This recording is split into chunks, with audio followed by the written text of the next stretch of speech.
this thing about Hussein has come up before, and nothing I've seen of his paintings of Durga and so on and so forth, of Hindu goddesses really, is in any way more offensive than the sculptures of Khajuraho. I'm sorry, I just cannot accept this. It is because the thing against Hussein was, how dare you as a Muslim paint our gods and goddesses? These are our property. Our property is precisely what I would be opposed to. Religion is nobody's property.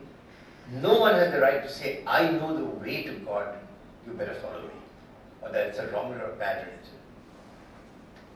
I hope you are not offended by Khajuraho. Not on the contrary, I don't try to Can I make a very brief comment here? I think artists like Hussein, they are part of the international market.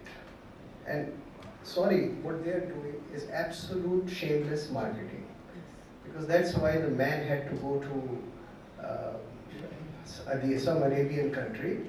If he had followed the example of, let's say, Socrates, who swallowed poison, stayed in Athens, gave up his life, but did not give up his loyalty, then he would have been an immortal artist. Now he will be remembered in history as an opportunist. The point I want to make is that, you see, today we don't know our history. We don't know how these artistic paintings were made, how these temple sculptures was made. As something who started, we do.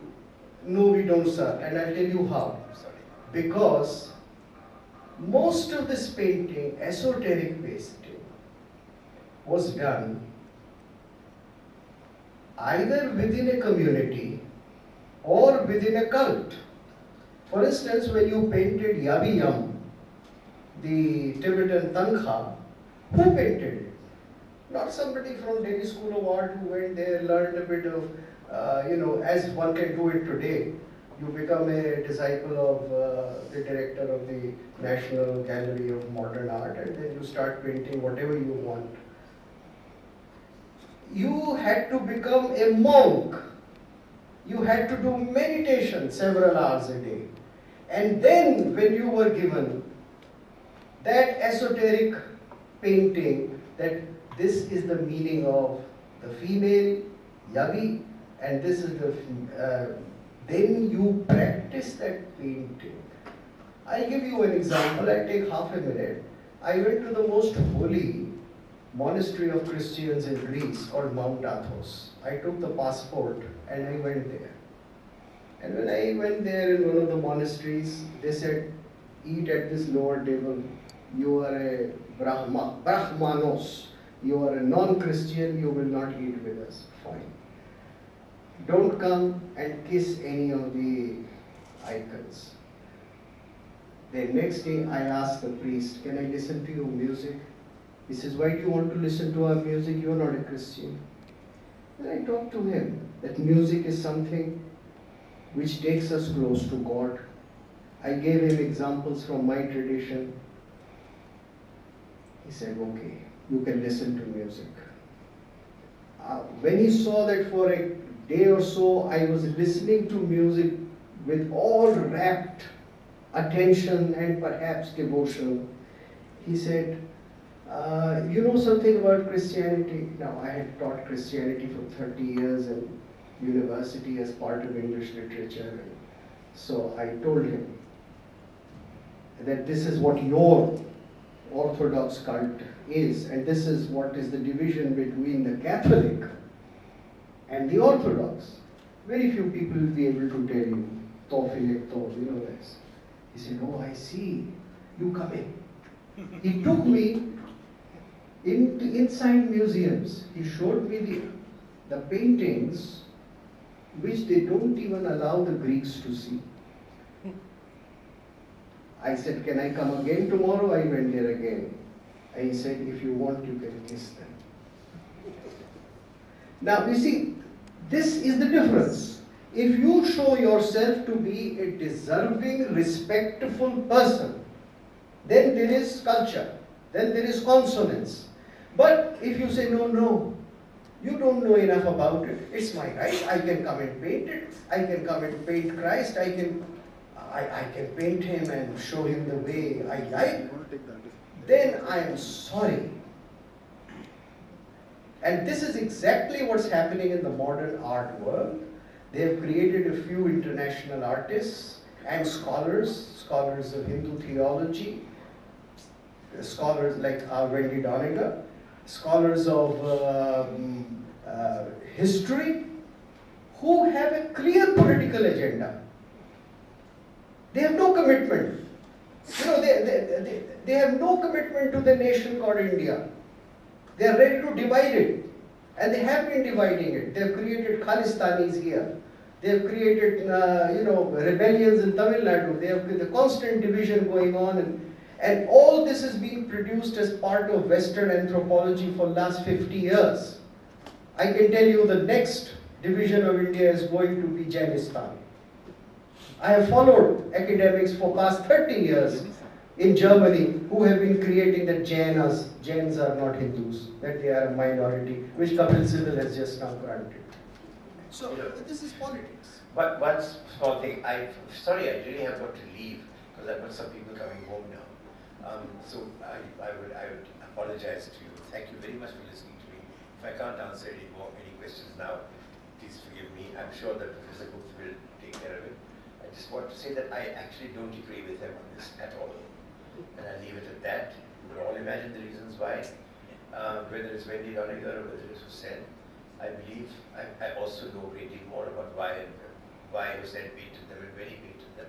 And I disagree even with his categorization of why he painted them. I don't think they're great paintings, by the way. But in fact, most of his work in the last 30 years has been pretty rotten. But the question is not that. I don't want to question either his motives or his freedom to do what he did. And that to me is a much greater sin. That's a cultural sin of the highest order. I'll just stop there. Thank you. Thank you so much. Very kind of you. Very nice. Thank you so much. Thank you. Very kind. But I do agree with right? Very angry. But we did not challenge that man's right to begin. Kindly accept the power. That is important. That's the important thing. In my credentials now, that this topic over here, culture unites or divides, is very close to my heart. I'll give you a very historical perspective. My forefathers ran away from Kashmir. Why? Because of the great Aurangzeb, and they were Kashmiris, and because he used to impose this razia.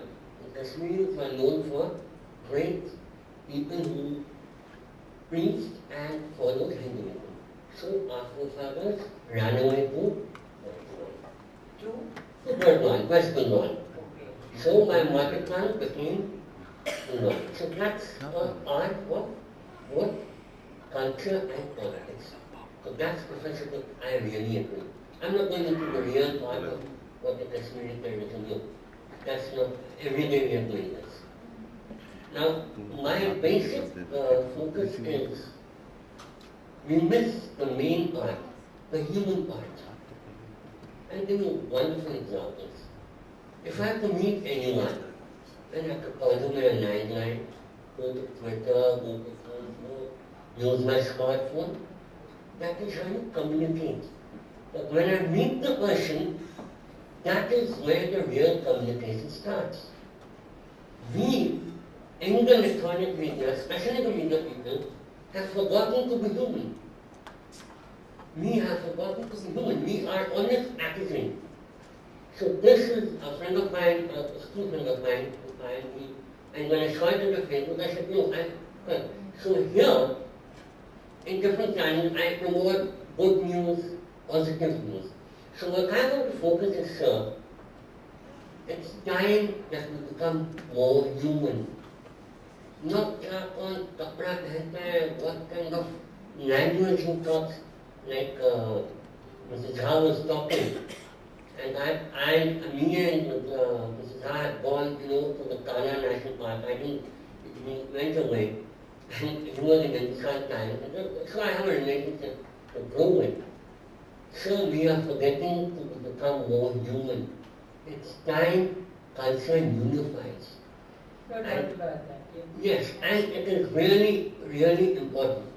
Now, from my school, I was the only chap, when we had 50 years of St. David's Day, I was the only boy who was selected to represent my school in New York.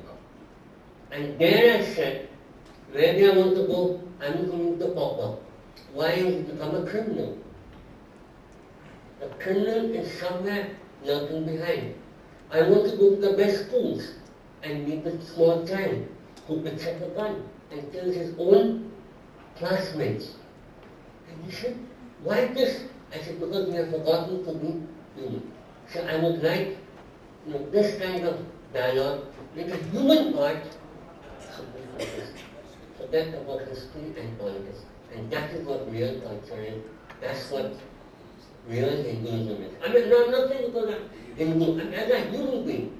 This is what touches my heart. Thank you, sir. Thank you. Basically, any other question? Yes, please. I've had some interesting insights, recently, which is that the ease of printing is inversely proportional to the amount of garbage that's produced. So, right from the invention of the printing press to now, digital printing, which has made printing even more easier. The amount of garbage that's produced is not just enormous, it acts as a smoke screen to blind us from our own history. So you won't find anything, 30 years before on internet. And I discovered that recently, and which is very interesting to what Professor Gupt was sharing. I recently read The Transformations of Man by Louis Mumford, and that's a most useful critique to bring down the house of industrial civilization and reductionism, which very simply is based on anti-progress. If progress is defined as movement towards the whole, reductionism is what brings you, what dehumanizes you, what makes man into machine, and then the machine takes over. So the point is that unless we start questioning, for example, why do we ban drugs, or why do we ban pornography, or why do we ban necrophilia? The point is that we know that it has social damage. Unless we realize that what kind of social damage television is producing cumulatively, what kind of damage internet is producing cumulatively, and have a 10-year perspective that they should be banned so that our children can start learning. What Sir mentioned was that the paintings of Khajuraho were done after so much of meditation, and you see that that is reflected in the aesthetics, and even as you intuitively react, but that same feeling doesn't come when you see a Hussain painting. So that's also obvious very intuitively. So the point I'm making is that unless we as a society understand that the money economy which is driving the internet, for example, you wonder why internet is free, most of the stuff, who pays for it? Why is so many news channels propping up with around the clock news? So unless we create a consensus and start the building process of that, the cumulative social damage will ultimately destroy us. It is already dehumanizing us. Yeah. We ban internet or we ban television. At the same time, I would agree with ma'am that we do have the right not to be offended by somebody's depiction in the name of art of something that is against our culture. I would not go so far as to say that because I'm offended, I should ban it.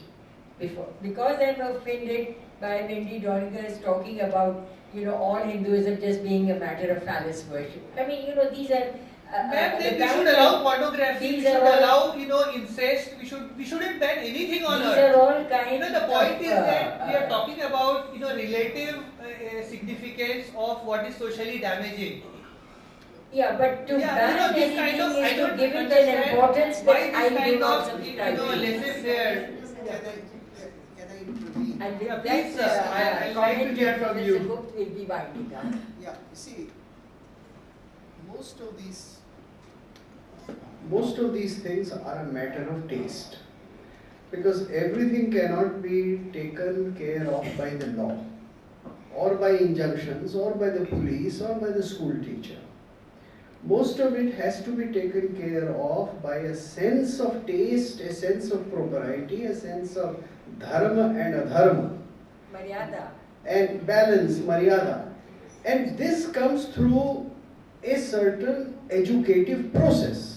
Now, what has happened in India is that because we are totally divorced of our own texts, why is there so much corruption in India today? Because you don't teach a single religious text anymore. You don't teach any religious text, whether it is Hindu or Muslim or this or that. You don't teach any morality to your children, right from school till PhD level. So, India is going to be corrupt as a consequence. We have perverted secularism to the extent that let there be no moral education, let there be no religious education. Instead of saying that let there be education of all religious denominations and different views, we have said no religion. So you see, this is exactly the problem, and the solution will come through a good education system which is broad-minded, but which has not fallen into the kind of consumerism that is now being just dished out day and night, including to our young. Our youngs are the most unfortunate victims of this. So I think, Madam, you would like to conclude the session. Well, I think that that is a formality. We must carry this discussion forward because it's thrown up so many dimensions, and in one broad umbrella topic of culture, we have talked about Hussein's paintings, a matter of great controversy for a lot of us in the art world. We have talked about Wendy Doniger's book, a matter of great controversy in the world of books and literature, and we've talked about several other things that we need to reflect upon in purely historical, factual terms, where we try to keep the commerce, the politics, and the abracadabra with which they are the mysticism is created, whereby we do not get to know the truth of the matter. So, in the hope that we'll be able to search for truth, I thank you all for being here, and I look forward to your presence again with us the next time we do this session. And before I end, I'd like to say in April we are having a discussion at Pendulum Dialogues on art today. Where is the artist? And in that we will be looking at, truly, is Shakti Myra here the artist? Is Subodh Gupta's tree a modern art work of art? People have very, very strong opinions about that. And when I personally like it, and I said to the NGMA that why don't you acquire it? He said he wants 2 crores.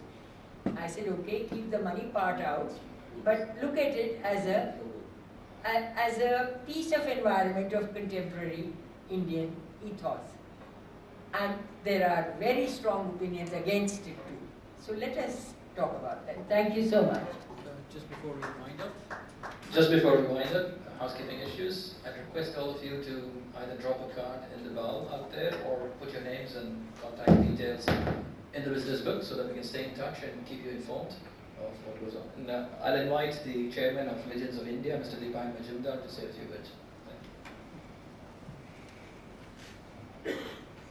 I take this opportunity to thank Shanta ji, who has taken a lot of time in curating this, talking to these speakers, and I thank Professor Gupt to have come with us and be with us. This is just the beginning. We have been doing festivals and we have been doing performing art exhibitions, etc.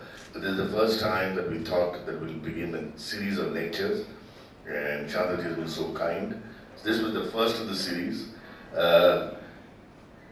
Today, in spite of the rain and in spite of a subject which doesn't interest people, though they talk about it, I see about 35, 40 people here. I'm so encouraged, and I hope in the days to come, as you said, on the 25th of April, we have a second session right here, and we'll keep you informed. Those who are there, we want to make it more regular.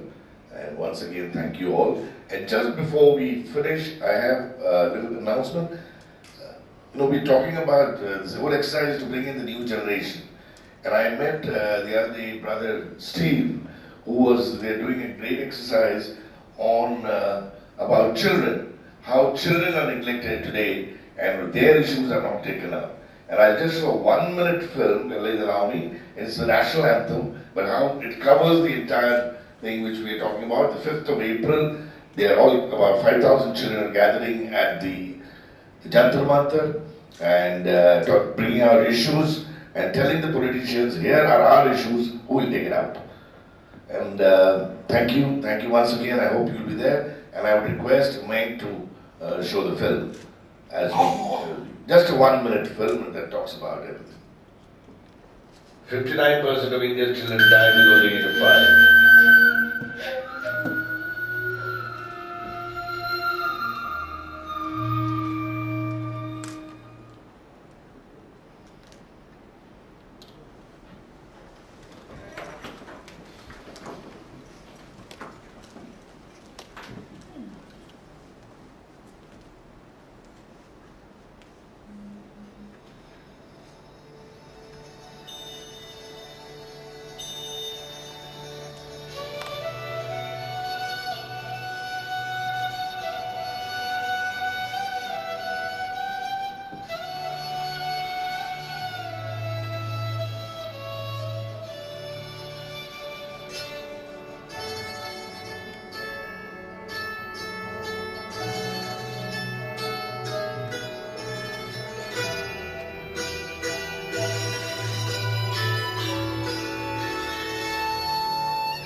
Thank you once again, and I forgot to mention, at the Triveni Kala Sangam, we have a fine arts exhibition which is going on by Piju, so anybody interested in going to Triveni can have an art exhibition, can look at the what we are trying to organize an art exhibition of an upcoming artist. Thank you, and hope to see you on the 5th, and the Jantar Mantar 25th back here, and thank you.